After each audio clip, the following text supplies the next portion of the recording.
पाकिस्तान में धंधा करने वालियों को 3 तबकाती गिरोहों में तकसीम किया जा सकता है। ऊंचे तबके की कॉल गर्ल, दरमियाने तबके की कॉल गर्ल और निचले तबके की कॉल गर्ल। दरमियाने तबके में काम करने वाली कॉल गर्ल्स अपने नाम नेहाद शौहर, कजन, मैडम या आंटी की ज़ेरे सरपरस्ती कोठी खानों में काम करती हैं। अपनी लाख कोशिशों के बावजूद ये तितलियां मुआशरे और कानून की नजरों से खुद को नहीं छुपा पाती। इसके बावजूद धंधा करती हैं और सरेआम करती हैं। किसके सर पर करती हैं ये आपको खुद बताएंगी। निचले तबके में काम करने वाली कॉल गर्ल्स अक्सर औकात सड़क के किनारों खड़ी पाई जाती हैं। गाहक और इनकी नजरें चार होते ही दोनों एक दूसरे को पहचान लेते हैं और चंद ही मिनटों में मामलात तय पा जाते हैं। ऊंचे तबके में काम करने वाली हाई सोसाइटी की कॉल गर्ल तक चंद मखसूस गाहक ही पहुंच जाते हैं। जब मैंने हाई सोसाइटी में काम करने वाली एक कॉल गर्ल से बात करना चाही तो उसने वतने अजीज की एक नामवर शख्सियत के बेटे का नाम लेकर मुझे बताया कि अगर उसने मेरी टीवी स्क्रीन पर एक झलक भी देख ली तो मुझे गोली मार देगा। पाकिस्तान में कानून और कानून नाफिज करने वाले इदारे दोनों मौजूद हैं, लेकिन फिर भी धंधा हो रहा है। अगर यकीन ना आए तो सच के सफर में मेरे साथ रहिएगा। इनसे तो आप मिल चुके हैं। नाम परवीन अख्तर है, लेकिन यार लोग प्यार से इन्हें मैडम पीनो कहते हैं। शहर का एक बड़ा कोठी खाना चलाती हैं और इनके कोठी खाने पर हर किस्म के ग्राहकों की आमदोरफ्त सरे शाम ही शुरू हो जाती हैं।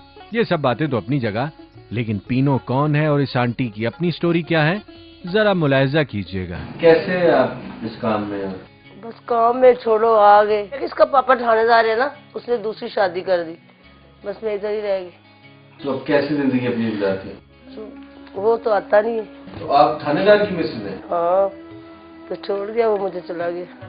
तो बुजुर्ग के लिए क्या करती हैं? क्या करना है, बस पुराने लोग जो आने वाले इज्जत करते हैं, बैठे हैं, बस अपना टाइम पास कर रहे हैं। तो बच्चे का साथ है जिंदगी? बच्चे का साथ है तो फिर बच्चे को तो पढ़ाना लिखाना है, जैसे भी होगा वो करेंगे। अल्लाह तो करेगा हमारे साथ। अब हम अल्लाह का शुक्र ही कर सकते हैं। तो मर गया, दूसरी औरत ले गया, तो ऊपर से थानेदार था। नहीं, अगर थानेदार ना होता आम आदमी होता से? आम आदमी होता शायद हमारा तरस करी। पुलिस तो बड़ी कमीनी है, तरस नहीं करती किसी का भी। जब ये वर्दी पहन लेते हैं, जब कस्में उठाते हैं तो कस्में उठा के फिर वही काम करते हैं। ये पुलिस वाले, इनका कभी इस्तेमाल नहीं करना चाहिए।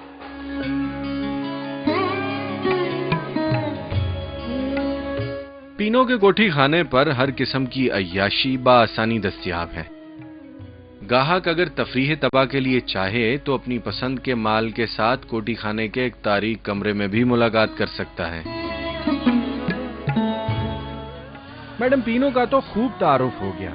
चलिए अब इनके कोठी खाने की ज़हनी मरीजा सेक्स वर्कर रूबी से मिलते हैं, जिसका काम दिन भर चरस पीना है या फिर किसी गाहक का इंतजार करना।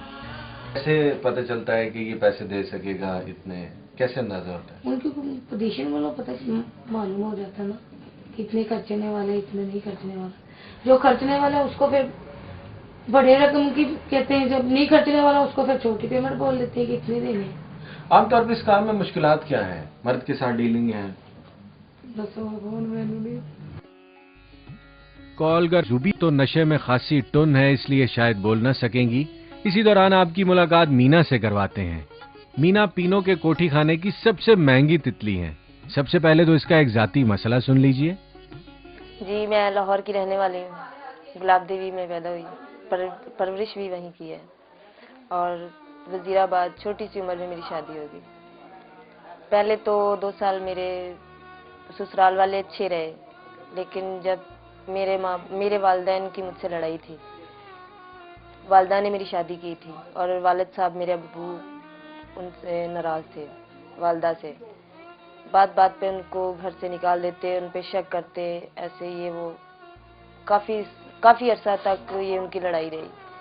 फिर मेरे वालिदैन से मेरी सुलह हो गई। वालिद साहब का झगड़ा बहुत होता था? जी, बहुत ज़्यादा होता था, क्योंकि वालिदा की नीयत बहुत ख़राब थी। वालिदा नहीं थी ठीक, वालिदा का कसूर था। और जब क्या कसूर था? कसूर उनका ये था कि वो किसी और से अपनी पसंद की शादी करना चाहती थी वालिदा। जी। गुर्बत और जिनसी हवस का शिकार मीना की मां ने अपने शौहर से तलाक लेने के बाद आशना के साथ फरार होने की बजाय उससे शादी कर ली। लेकिन सौतेले बाप ने अपनी सौतेली बेटियों के साथ क्या सलूक किया, मुलायजा कीजिएगा इस्लामी जमहूरिया पाकिस्तान में होने वाला एक रूह सोच सच्चा वाकया। ज्यादती ये थी कि वालिद साहब जो हमारे सगे थे वो फोत हो चुके थे। उसके बाद जो सुतीले बाप थे, छोटी बहनों के साथ बहुत ज्यादतियाँ की हैं उन्होंने। मेरे सुतीले बाप ने उनके साथ उनकी इज्जत लूटी है। और मेरी छोटी बहन है, वो उसके यहाँ 6 माह प्रेगनेंसी हो गई थी, जो कि ऑपरेशन के साथ उसका बच्चा वॉश करवाया। माँ बाप के झगड़े, सौतेले बाप की दरिंदगी और घर के हालात ने मीना को शादी के रिश्ते से मुतनफ्फिर कर दिया और वो कभी दुल्हन ना बनने का ख्वाब देखने लगी। लेकिन तो मुझे बहुत सख्त नफरत थी कि मैं शादी नहीं करूंगी, लेकिन हालात और मजबूरियों ने मुझे शादी करने पर मजबूर किया। तो मजबूरन मुझे शादी करना पड़ी, जो कि मेरी वालदा ने मुझे मेरे ससुराल वालों के आगे 21,000 में बेचा।